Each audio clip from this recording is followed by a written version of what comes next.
Good afternoon, everybody. Okay, where are we? Let's have a look at some of the more detailed stuff we started to go through earlier on. So, it comes into force on the 25th of May. You should be fully compliant at that point. That's not going to happen. If you need a legal defence for that, I think, as was said this morning, the answer is you need a plan. So one of my key takeaways today is you need records of records, but you need a plan. You need a governance structure. You need to make sure this is actually going to happen. You need to keep records of your governance meetings around this, and if you've got a detailed plan and something happens and you've not quite got to that bit and the ICO come in, then you've got a reasonable defence that you are doing stuff. But the main takeaway from everything today is keeping records of records, because if you haven't got a record and evidence to say that you've done it, what will the ICO automatically assume? You haven't done it. Okay? So that's going to be the pantomime line for the talk. If you haven't got a record to say you've done it, what's the ICO assuming? But if you've got a record that you're going to do it, it's in progress.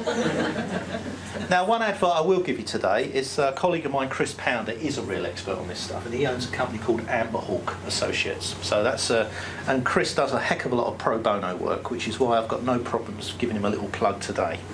But the worst thing and the funniest thing you've ever seen is me and Chris Pounder doing a talk on this together, because we've had, on data protection, we've had people with tears running down their face. It's just, it is a dry subject, but you've got to make it entertaining. But you've also got to remember something else. Guess what doesn't exist as of today? All of the ICO guidance.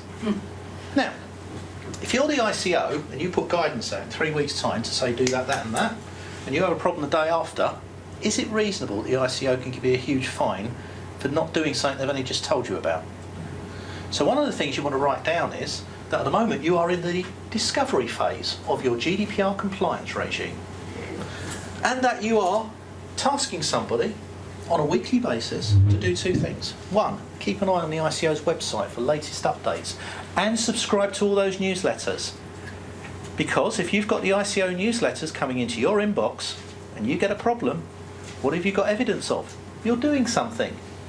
If you're not subscribing to the ICO's newsletter, you've got no record you visited their site. So what will the ICO assume? You've done nothing. Okay. The other thing you want to do is go and have a look at all the breaches. I call it a naughty step. There's a fantastic bit on the ICO's website, and that talks about all the breaches that have ever happened. And it's free consultancy. And let me tell you why. Because unfortunately, if you do have a breach, it becomes a matter of public record. So it's published. However, those case studies on the naughty step on the ICO's website tell you what happened, how it came about, what the organisation did about it, when the ICO came in, what the ICO advised the organisation to do about it, and what was done afterwards. So something you have to remember as well is not everybody gets a fine. What you can end up with is something called a public undertaking, and that's a civil thing, that's not criminal. What's the problem with a public undertaking? It's binding in perpetuity against your legal entity. So if you make a public undertaking to the ICO that you will do staff training every 6 months, and that's what your chief exec signs off with, got away without the fine, what does that mean for your company that you've got to do every 6 months? The training. And you need to keep a record of that training, because otherwise if you don't keep a record of that training under that public undertaking, you've got no evidence. So the ICO will assume you're not keeping to your public undertaking. And if you have a similar problem in a different vein and they come back in, first thing they're going to do is say, right, when this happened last time, we asked you to do this, you've got all your evidence of that, haven't you? You're in trouble. So you've got to keep records of records. So my sage advice is, get your staff trained and keep records of everyone having been trained.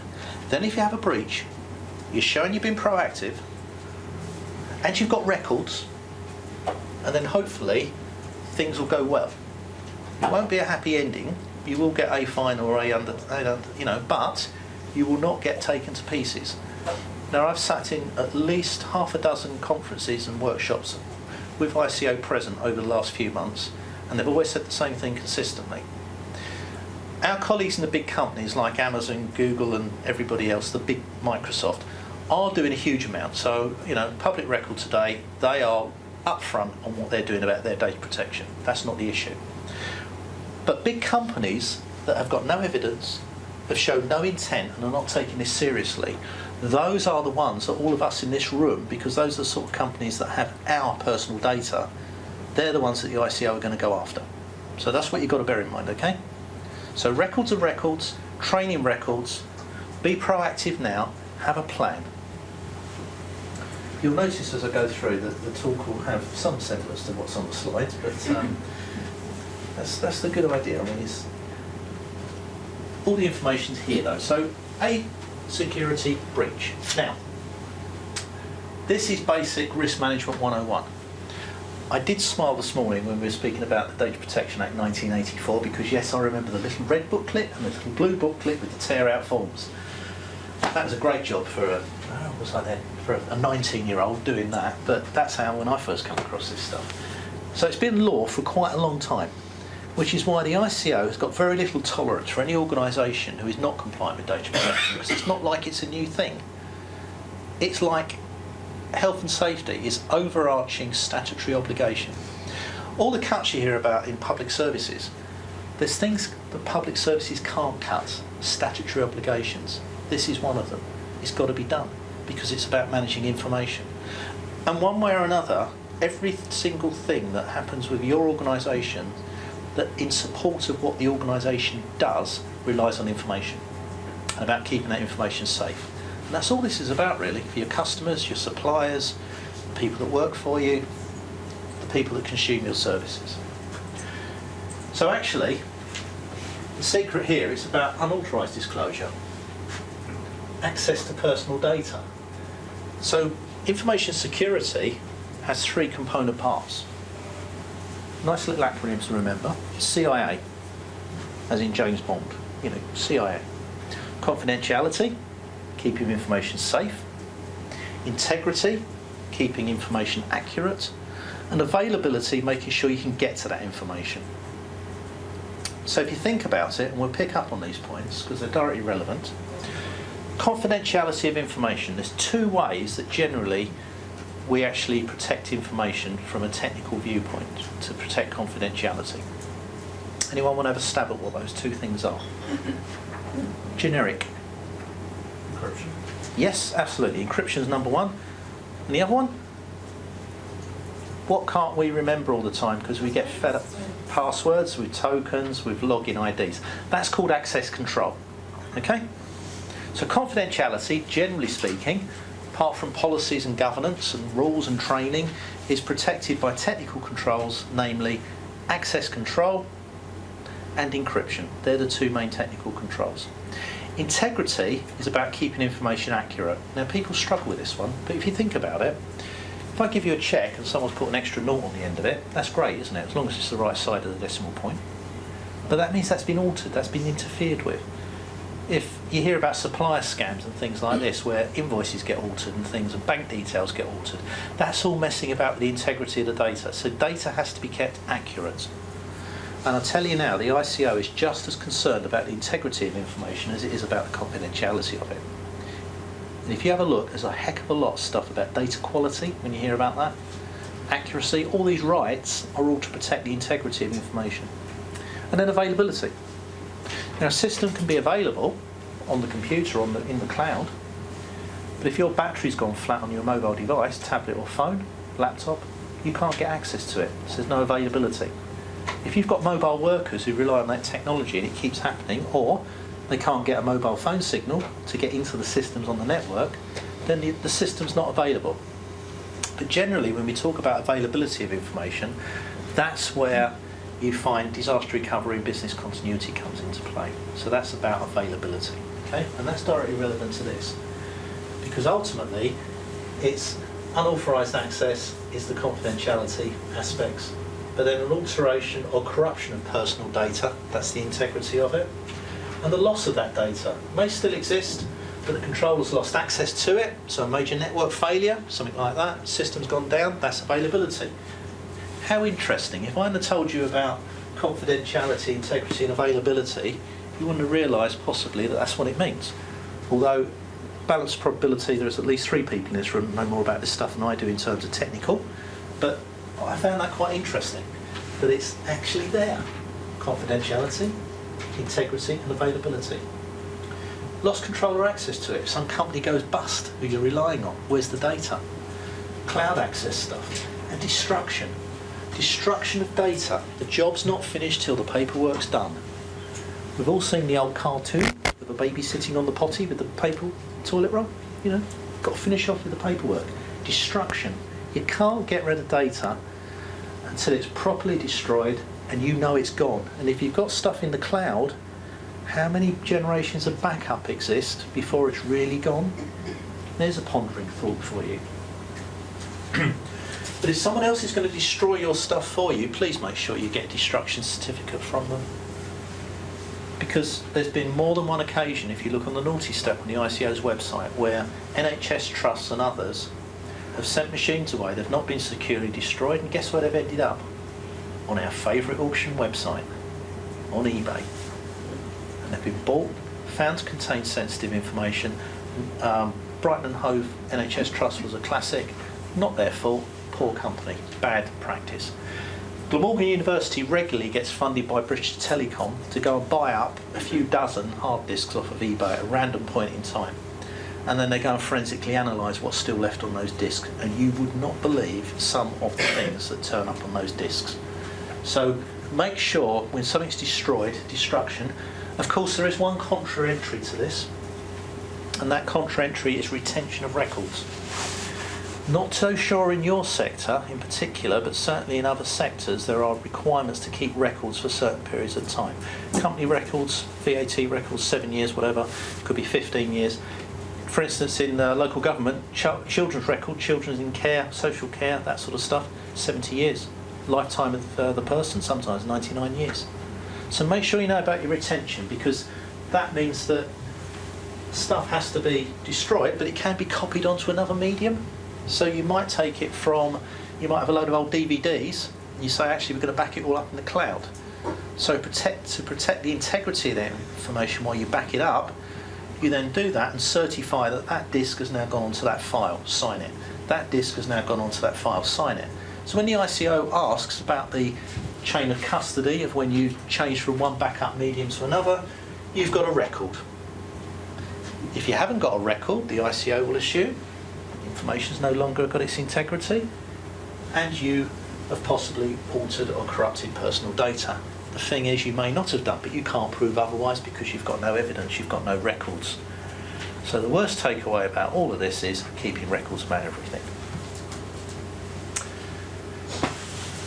The magic around this is, it's knowing when to actually report the stuff, okay?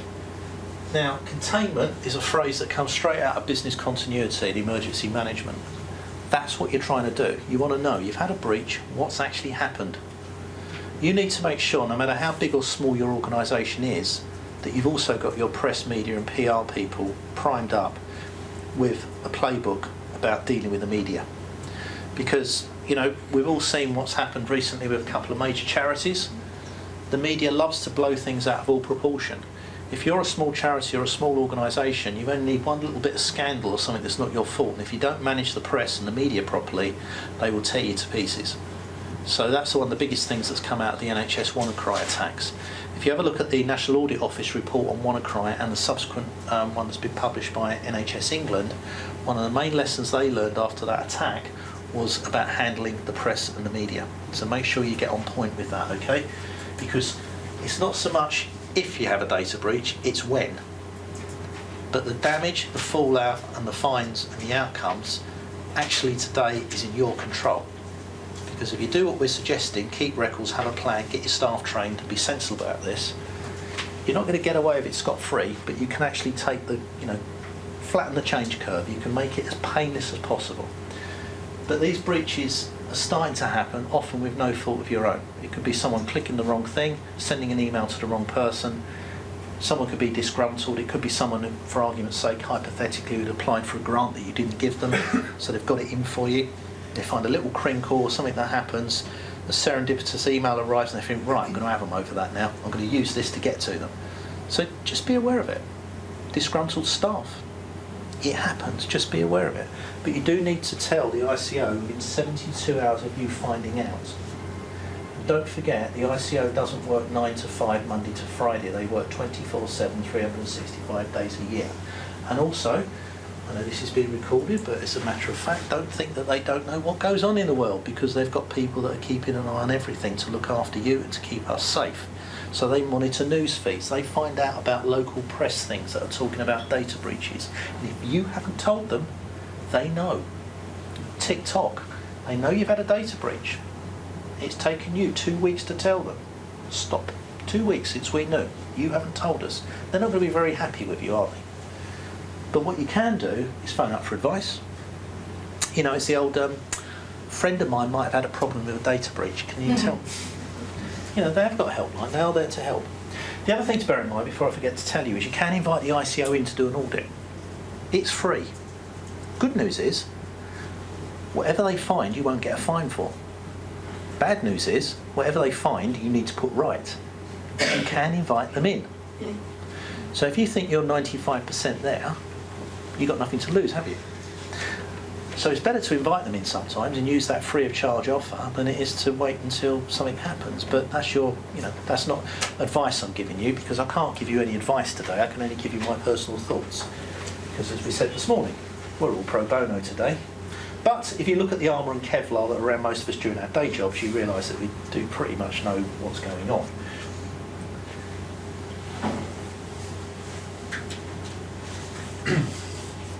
Yeah, data protection officer as well, while I'm on that bit. You do need to remember that although you don't actually have to have one, you need access to one. You can share one. Now, thought. Not saying you should, but just a thought. It may be something that IT4Arts decide, you know what, we're all going to club together and we're going to buy ourselves a really expensive data protection officer. That's allowed.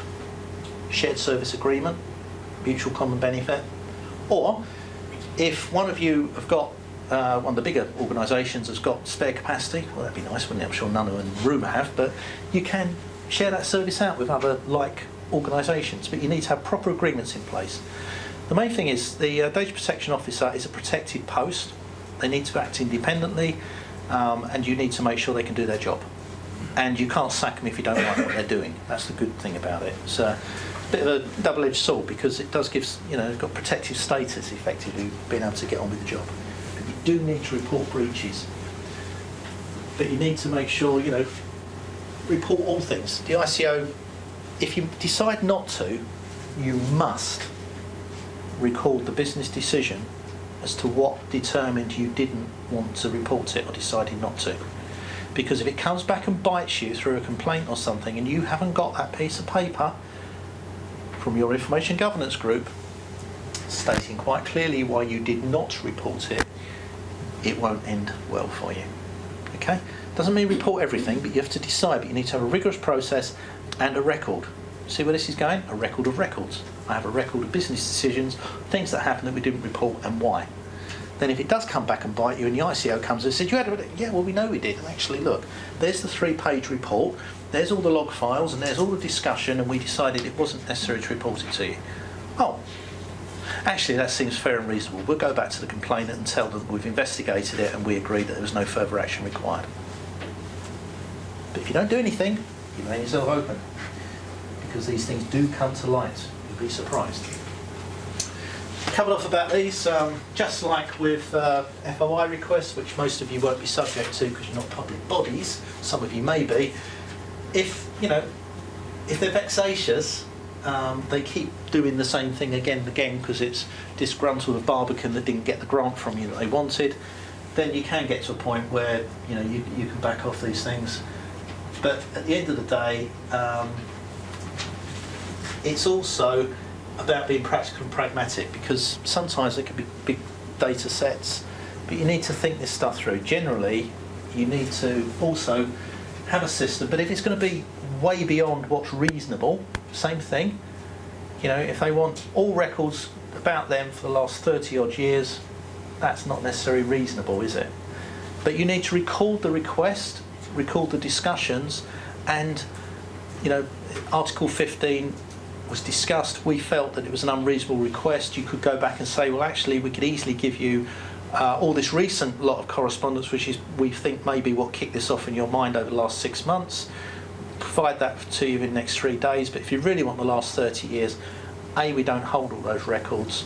B, we've discussed it internally, you know, and it's disproportionate. We're a small organisation of 2 employees, and we can't provide that information, but we can give you this and record it. And if they go and complain to the ICO, you can always phone the helpline and ask the ICO, explain, and get them to tell you what is reasonable and what isn't. I think that's one of the real takeaways from today as well. Phone and ask. Yeah, we reckon there's going to be an increase in them, so you need to think about that, but it's got to be proportionate to the size of your organisation. Now, this right to be forgotten, it's things like, you know, the original purpose. Why did you collect it? Is it still relevant? Is it not relevant? The consent was withdrawn, and no other grounds for processing. Now, you see, we had a little chat before we started today. I came across one last week. Local authority context, but it should make perfect sense to you. Someone's been living in a council house for 15 years. They moved to another local authority, okay? They've had a bad experience with where they were, so they said, right, that's it, I want everything gone that you know about me. Go and have a nice life. They moved to another local authority. They're in a lovely flat, and they decide they want to go through right to buy and buy the flat. They've only been there 6 months. So they're entitled to a 6-month discount. Oh no, I've been a tenant for 15 years before I came here. Really? Where were you? Oh, so-and-so. Go back, son. No, we haven't got the data, right to be forgotten. You wouldn't be very happy, would you? Because you've just lost 15 years of right to buy discount, which is about a third of the cost of the property. So sometimes you need to keep a skeleton record to say the person did live there for 15 years, although you've got rid of all the other records. Just like when you buy a car on a logbook, it's got 7 previous owners. You don't know who they were, but there's a note that there's 7 previous owners. So practical, pragmatic. Some stuff you need to keep. Metadata. Some of you in the room will understand that phrase. That's just the fact there was a record at one point, but the record no longer exists. Just like if you go on, there was a big thing a couple of years back with some MI5 files and a Home Office inquiry. I can't remember what the subject was, but it's classic on the news. Yes, we have a record of the file, but the file no longer exists. There you go. Because people think MI5 and MI6 keep files and everything, but if you go on the National Archives website and look under the L series of files, you'll find that actually most of them are destroyed. But there is a record that there was a record at one point. So we're back to keeping records of records, metadata, not necessarily the detail. So yes, it needs to be forgotten. If it was a former member of staff and they had a payroll number, pseudo-anonymise it, destroy the personal data, keep the payroll number. Then if they phone up, subject to action. I want to know everything you know about me. Well, we don't keep those records. Tell us your old payroll number, because you'll remember it. I can just about remember my old council payroll numbers. Or they'd have a note of it, or something. And then at least you've got a starting point for the search. Yeah? But just think, if you've got a personal identifier that's unique to the person, then what you say is, yes, we delete everything, but if you need to refer back to anything in future with us, you need to use your payroll number or your old file reference or whatever it was. You know, that's a reasonable thing.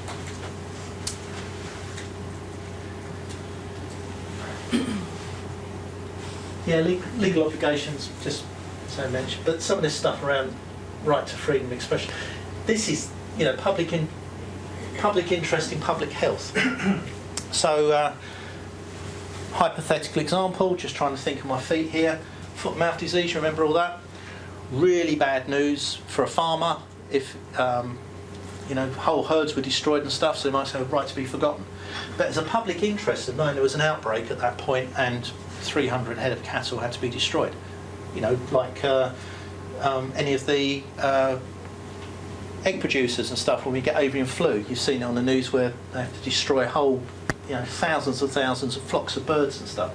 But if there's an interest in public health, you might decide you actually want to keep all those records. It may have to go to court, but as we said earlier, 90% of this stuff will only be meaningful once it's been through the courts. So again, you need to keep an eye on all that sort of stuff via the ICO website. Archiving purposes, as I was just saying, National Archives, amazing what's on there. It's a double-edged sword because you know, we live and work in a free society, so you'd expect certain records to be kept even if they're painful for the organisation and painful for the public. But if they've got a public interest, you know, just think at the moment about a lot of the child abuse cases that are going on and things like that. If you're one of those victims or something, you'd reasonably expect organisations to have kept all those records, wouldn't you? about internal investigations and stuff. They're painful for the organisation, but they can't just go and destroy all this stuff because there could be a public interest and need to know later on. So one way or another, if you're not sure, take legal advice. If you can't afford legal advice, phone the ICO and ask the helpline and get them to tell you. And quite often, they'll only give you generic advice, but you can get that advice off them in writing as well. So if you phone them up and say, could you just confirm that in writing to me? Then you can file it, keep it with your business decisions, and then you've covered yourself.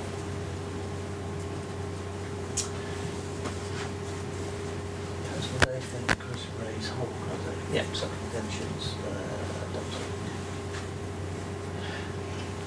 That's the key thing, making sure that person does identify themselves properly, because it's okay deleting everything and saying about someone's payroll number, but of course I could know your payroll number and I could phone up and say I'm you. So you still need to get identifying information to prove things. If you've never come across it before, there are standards for identity proving. You know, when you have to take in a proof of address or 2 utility bills, that's known as IPv2, level 2 verification. Government's National Cybersecurity Centre website, if you Google GPG 45 and that's GPG 45, GPG 46, you'll find some guidance which explains about identity proofing.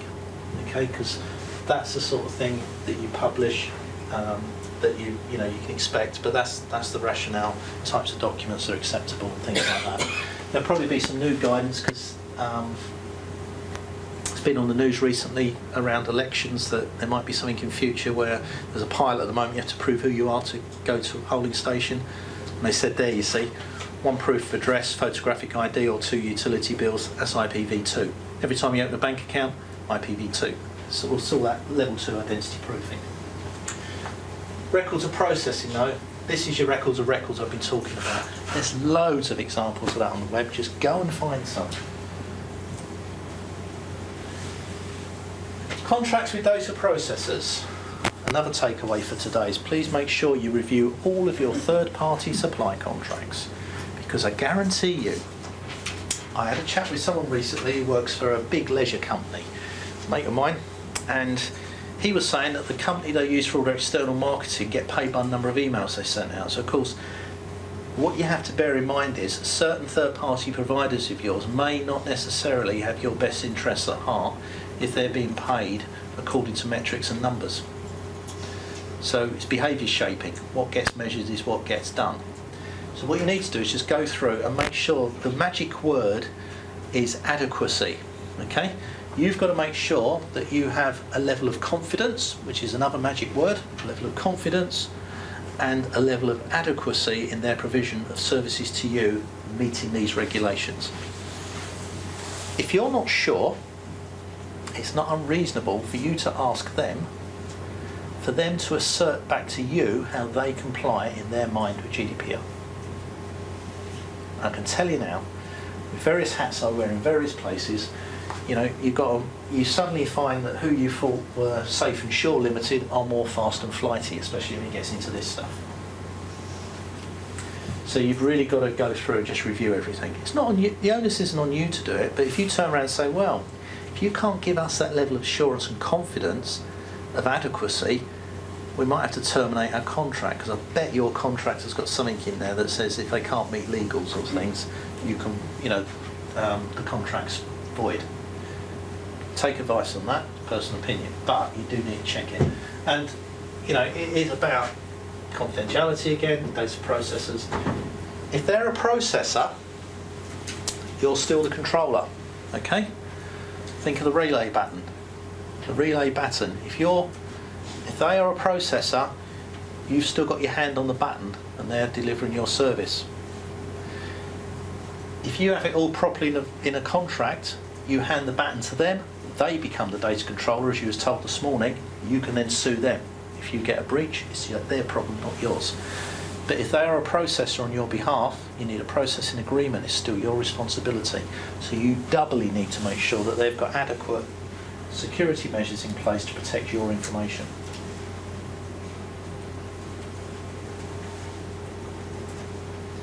Yes. Bear in mind as well that within government circles, Crown Commercial Services are just producing a load of contract terms, but the ICO are producing model contract clauses. Now, they exist at the moment on the ICO's website, but what they're for is for use outside of the EEA, which is the European Economic Area. Because you've got countries like Norway that aren't part of the EU, but they're part of the EEA. Guess what we'll be after Brexit? We won't be part of the EU, but we're part of the EEA. So there's all this Brexit stuff going on in the background at the moment. So you need to absolutely make sure that those contract clauses are being used. The other thing, we've had a bit of discussion on it, was around safe harbour in the US. It's all about Patriot Act. Any US company, regardless of where the subsidiaries are subject to the US Patriot Act. That basically means that the American government, the NSA, can demand those records and they have to be handed over. So, it was found that safe harbour wasn't quite fit for purpose, it wasn't adequate, didn't give a level of confidence that was required, so we've now got something called Privacy Shield. Any third-party software you use, any of the things like MailChimp, and I'm not going down that rabbit hole right now, all those sorts of things, I use MailChimp, I think it's a great product, but go on the website, look at the privacy statements, okay? Terms and conditions, privacy statements. What are they going to do to look after your data? Then, there's actually a US government website which has got all of the companies listed that have got a current Privacy Shield agreement in place. So that's another piece of due diligence, which you're going to write down on a record to show that you've done that due diligence on that product and you've discussed it at your corporate information governance group and you've decided it was deemed to be adequate and fit for purpose as far as you knew with your limited understanding at that point in time. Therefore, if you get a data breach to do with one of these companies, the ICO comes in and says, yeah, but you shouldn't have been using that one. You say, well, actually, going back to our information governance group, we looked at their privacy thing, we found them, we did that, we thought we'd been fair and reasonable. Oh, yeah, well, I suppose you're only small. We should have known better, but, oh, well, yeah, they've only got so many staff. If you've got records, evidence, and business decisions written down and discussed, you've got some protection. But that doesn't mean be frivolous. You need to do your homework. Look at what other people are doing. See what other mail lists. I mean, we all get our inbox full of mailings, don't we? Just look at the one. If one of your parent organisations or a cousin organisation that's similar to you is using MailChimp, phone them up. How did you solve this? What have you done about that? Hands up in the room who uses MailChimp. Yeah, exactly. I think that's a bit of an agenda item, isn't it? So, if one of you solves it, it solves it for all of you. You might want to get together and do some buddy checking and swap some of the heavy lifting of this proprietary work around as a discovery project for the panel.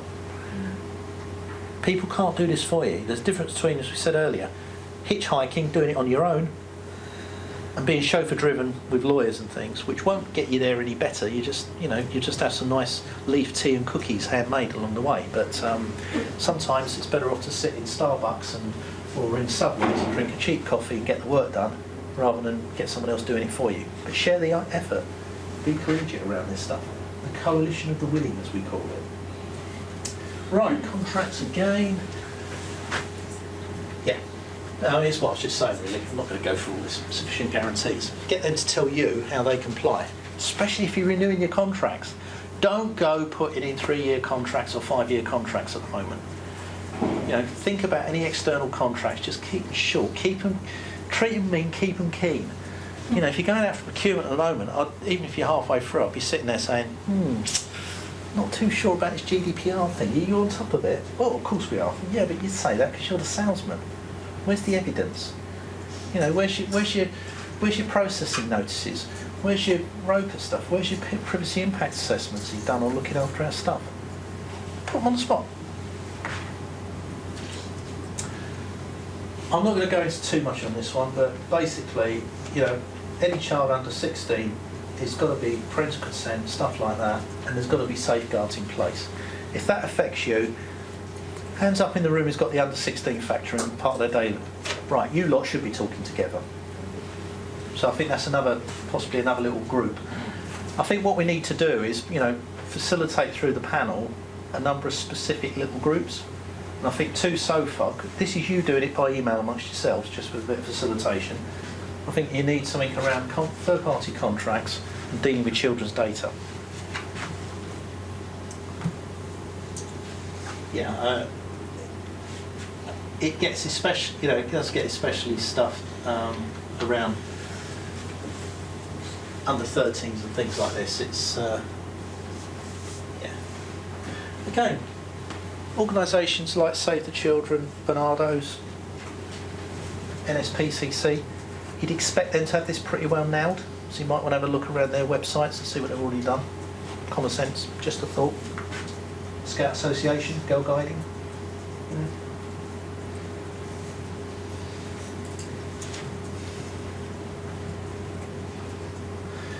I've already covered this. This is what you've got to remember at the end of the day is the whole thing around the US doesn't have, and they're not deemed to be adequate. So, this was the whole thing around Safe Harbour and Privacy Shield. You've got to think about that in terms of organised companies and things out in India and stuff like that. Make sure if you're dealing with big outsourced provider that you want to ask a specific question. Is there any way that our data through any of your subsidiaries could end up in any of these countries outside the EU? If they say no and you've got it in writing, you've covered yourself as best you can. But they won't want to answer it, probably. Because, we just don't realise that some of the other countries that we think are nice and friendly don't have very good protection laws and regulations around data protection. I'll leave it at that, but you get the gist of what I'm saying. Get the suppliers and whatever to put you in a good place. Yeah, exactly. Amazon, Google, Microsoft, three biggest cloud providers have all got UK-based data centres now. Next best fit is Dublin. Next best fit after that is sort of Frankfurt and that sort of thing. But I would like to think that if our government has some sensible thinking, that they'll do a special agreement with Southern Ireland around data and stuff like that for Dublin, because there's no way Amazon and others are going to move their big things out of Dublin anytime soon, but they will expand the UK stuff. But if it's not personal data, it's not such an issue, is it? So you might have stuff in two different places depending what it is. We've covered off the sensitive personal data. Again, you do need to work on this, because if a number of you... one thing occurred to me while I was sitting at the back of the room listening this morning, because I was awake, is along the lines of, if you've got the problem in the room with the Arts Council and their returns, I know what I'd do. Can I have a show of hands? Who's in that boat with the Arts Council? Right, go back to the Arts Council and say to them, do you realise that you are putting us in a very awkward position? We understand why we're not pushing back on it. With your specialist monitoring, have you thought of the impact of your ask on us under GDPR?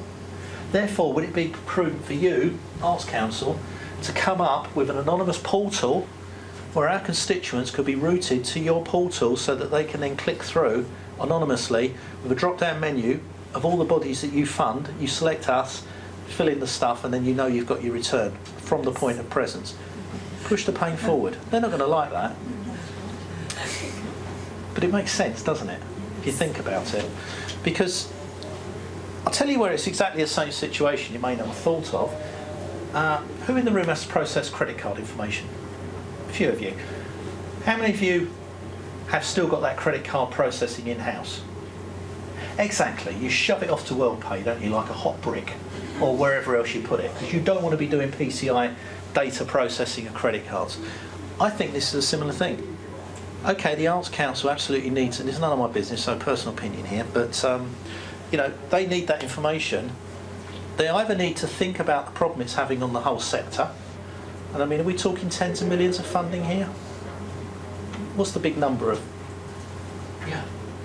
But if it's tens of millions of pounds worth of funding, if they put one system in place that all organisations who get that funding can use, with a drop-down menu, so if you're getting a grant from IT4Arts, you go onto the Arts Council website, click IT4Arts, fill in the return. Totally anonymous as a consumer, or on behalf of that group asking for the grant. Then it hasn't touched you. And then you get an email back saying, a submission has been made to our portal today around some sensitive information. So you've got records with a reference number possibly, and you keep the record numbers away from each other. So you know it was IT4Arts who did the submission because they put the reference number in, but you haven't got the information. It's only a thought. Wouldn't that be sensible? Right, fair processing notices. This just basically means that you put stuff on your website saying what you're going to do with stuff. Okay, that's another one for the facilitated list. Because pretty much that should be the same for all of you, with minor tweaks. So by the time we finish this today, we'll work out the shopping list of what's got to be done, the number of people in the room, and if you all sign up a sort of buddy checking exchange barter agreement of time and materials between yourselves, the cost should be minimum and you get the job done. That's what I have to do with local authorities around a lot of this security stuff because we haven't got the budget. Yeah, there you go. No privacy notice required if it's collected anonymously. So that is something to bear in mind. I'm not going to dwell on that too much, but basically if it affects you, then that's something you need to know about. Legitimate interest, really important. That basically means you can only do what you're supposed to be doing at the end of the day. That means you can't go and do the classic poor piece of legislation that you may not be aware of is council tax. Now we all pay council tax, but did you know council tax information cannot be shared with anybody else for any other reason than council tax? Can you imagine what that does for anti-fraud work in local authorities with housing benefit fraud and all the rest of it? You can't share council tax detail to help with anti-fraud measures. Poor piece of legislation. So you do, if you've got an organisation whose job it is to give art grants, then it doesn't mean that you can then set up shop running timeshares in the office next door. So it's lawful basis of what you're set up to do. That, if you can't find it, will be set up in your Articles of Memorandum of Association or whatever legal instrument established your organisation in the first place, or if you're a charity, the register on the Charities Commissioner's website, your purpose and that sort of thing. That's what that's talking about. So then we get onto the plan. I've got too many slides here. I'm going to run out of time, but that doesn't matter. I'll just go through the ones that don't matter too much. Pretty much covered all that, but what you must have as well is an information asset register. That's really important. Information asset register, privacy impact assessments, data protection impact assessments as they're called. Any new stuff you do, you should already have them in place for systems you've already got. Okay? So it's just a checklist. Yeah, and get the top person to sign off on it. Again, a record of records. That you have a plan, you've got records, it's being done. That's all pretty much. I mentioned encryption, so we've already covered that. This basically, in layman's terms, is have an information asset register, know what your crown jewels are, know the big data sets that matter. If I was you, I would start with the biggest personal data sets and make sure that was all nailed down, because you're bound to have one thing that's bigger than everything else. Get that one straight, learn from the big complex one, and then the smaller one should be easier to do. People say, oh no, you start with something small, you haven't got time. So it's going to be just as painful to do the massive one as it is to do the equal ones. So get the big ones out of the way. CRM system, booking systems, your finance systems, your personnel systems, the big stuff you've got, whatever they are. You do need to have someone who's responsible though, senior information risk owner. I'll talk about this after tea about the data handling guidelines, but information asset owners. I realise some of you are tiny little organisations, but ones that are a bit bigger, if you've got distinct services, the person that runs that service should be responsible for that data. And you need to have a governance organisation that reflects that. Discussed about having a strategy. Yeah, that you should be able to just Google, ROPAs, and you're going to find some, so you should be able to just get that straightened out. That's another one for the sort of collegiate shopping list, really. And people that are doing stuff on your behalf, as I said, you want to know who their controller is and their data protection officer. You do know that if you're using Safe and Sure Management Limited to do all your data processing, go onto the ICO's website, get the registration number, find out what they're registered to do, keep a record of that and go back, and then they'll know that you've started to do some due diligence on them. Especially the security measures. Have they got Cyber Essentials? Have they got IASME? Have they got ISO 27001? Or haven't they got anything at all and they've been telling you porkies? Now's the time to ask. Again, when you go through the YouTube video, don't forget the pause button, because I'm flicking through these slides, but you can pause the YouTube video and then write these bits down. Just a thought. I know you can't read that,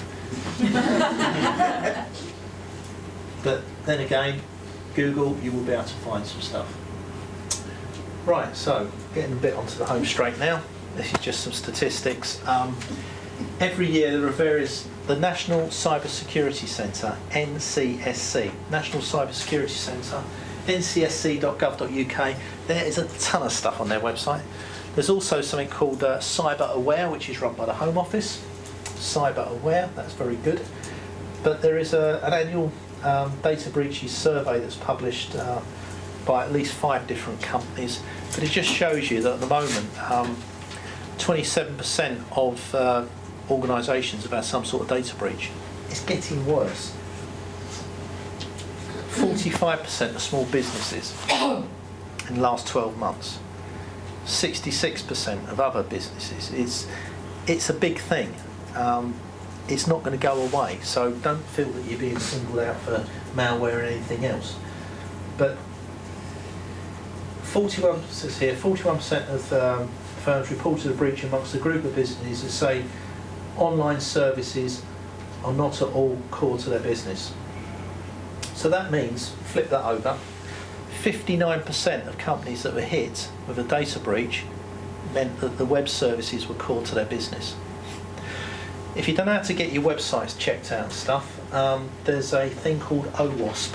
If you get someone to do external checks for you, OWASP, OWASP is the standard for security testing if anyone's testing your website and stuff. If you was a government organisation, I can tell you about loads of free stuff that can do it for you, but unfortunately National Cyber Security Centre haven't rolled it out to beyond the public sector at the moment. That's just a few more statistics, so we don't need to worry about that. Types of threat, denial of service attacks. The only good thing about denial of service attacks is that you know they're going to stop. Anyone tell me why a denial of service attack is going to stop at some point? Because 9 times out of 10 someone has paid someone else to go and do it. Just remember that. Back to our disgruntled person that didn't get their grant from you. They might think, oh, I'm going to go onto the web and I'm going to go and pay a criminal company to go and hit your website for half an hour, and that will teach you a lesson. But as soon as half an hour's gone, the meter's gone down, they'll get a phone call or an email. Do you want to top up your credit for our denial of service attack service? No? Okay, well, it's going to stop now then. And it goes away. That's what happens. Basically, denial of service attacks are done and they do stop. You can spend a huge amount of money trying to cope with it, never, your website never going down and everything, but you need to take a managed risk decision, document it in the business. What would you rather do?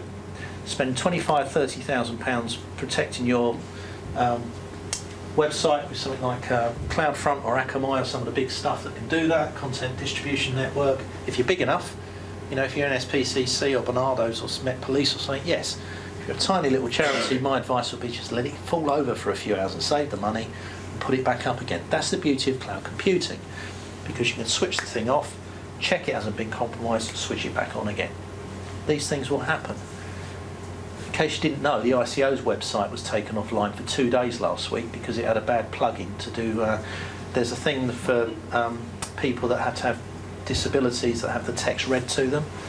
The company that did the provides the plugin got compromised by a crypto mining attack, and the ICO took their website off for 2-3 days last week. So they can't exactly have a go at you for it, can they? Viruses, malware, 68% attacks coming that way. Sort of thing that hit the NHS with WannaCry. And then spoofing's another one. But these are all, I could talk about these for hours, but for time you just need to understand bad things will happen to your website and your IT. Train your staff to think before you click. There's a free strapline for today. Think before you click. It will save you a lot of money. Also, on the ICO's website, a load of training materials called Think Privacy. Go and find it, it's all free. They'll send you leaflets, videos, all sorts. Think Privacy.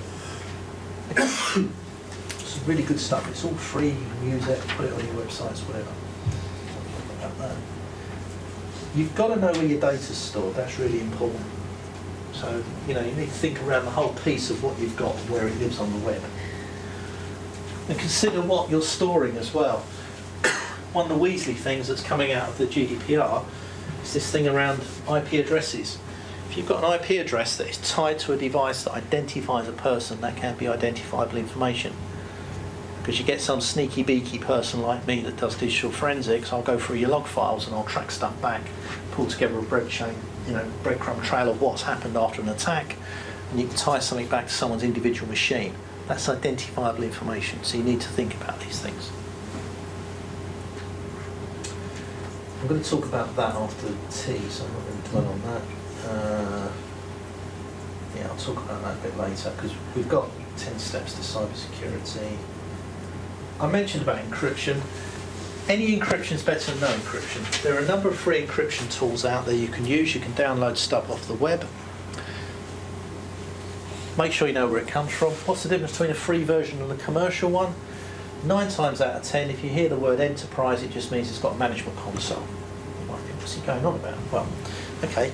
Downloads something like TrueCrypt, free version of a product, perfectly adequate for basic stuff. But if you've got 50 machines, you've then got 50 different sets of license keys to manage. If you buy a commercial product, they give you a dashboard with 50 keys in it. Easy to manage. That's the difference of what you're paying for. But you need something, okay? You might say, well, I've only got one file, and I keep that encrypted on a USB stick with a password. Great, that's sufficient if you're a single person operation and it's a single data file.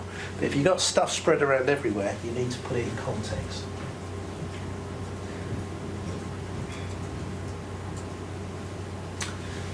I'll talk about some of this stuff after tea as well, but there's all sorts of things out there and things you can put on your network and stuff, but what you do need to be careful about are things like attachment. The main thing is make sure you keep machines patched. Even if you're running Windows 7, it's still patchable. So you need to make sure you keep updating all the systems you've got, whether it's laptops, desktops, tablets, even mobile phones.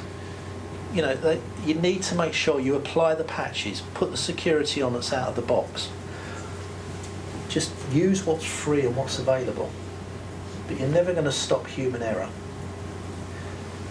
It's the biggest problem we've got, is people making stupid mistakes. If you go on the ICO's website and just look at that stuff I was telling you about, the naughty step, how many of those are human error? More than you might think. Think before you click. I'll talk about this a little bit later, but National Cyber Security Centre website, ncsc.gov.uk, loads of information on here. But I'll explain a few bits of this after tea. We've had the discussion about email preferences this morning, so I'm not going to worry about that. Privacy notices are really important. Put it on your website and you say who you are, what you're collecting, what you're going to do with it, who it's going to be shared with, contact details for your DPO, and how you're going to destroy the information in your retention policies. Basic stuff. And I've got through it on time.